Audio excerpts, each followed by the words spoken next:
Moving on, we have yet another update on the Game Awards, and this is kind of the opposite of what we talked about yesterday, or an update, I should say, of what we talked about yesterday, where Jeff Keighley made it seem like the show is going to be significantly shorter.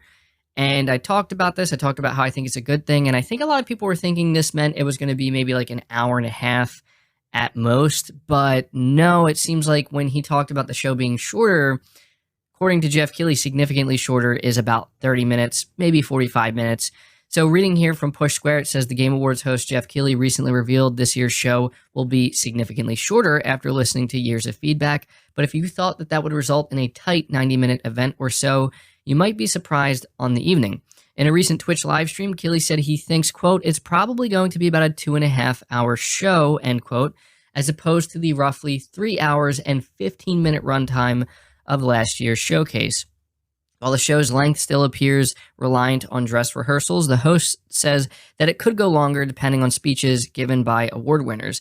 He does commit to trying to reduce the runtime a little bit, though. Not only is the show a long one, but European viewers are made to stay awake until the early hours of the morning, usually between 3 a.m. and 4 a.m. if they want to see everything and find out what game ends up actually winning Game of the Year. So I had to let you guys know about this because I have to admit, I'm a little bit surprised. I thought that when Jeff Keighley said it was going to be a significantly shorter show, I was thinking like an hour and a half, maybe an hour and 45 minutes, something along those lines. But, you know, we're still looking at a 2.5-hour show, and he's letting us know it will likely go a little bit longer than that, depending on the speeches.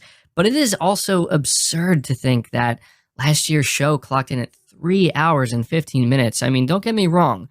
That 45-minute cut down is a big difference maker, but it's still a long show, and I actually think some people might be happy about this because I did notice that some people in the comments yesterday were a little bit concerned that, you know, does this mean they're going to cut out like a lot of announcements? Well, fear not, it seems like the show is still going to be a long one with quite a bit of announcements. So let me know your thoughts on that.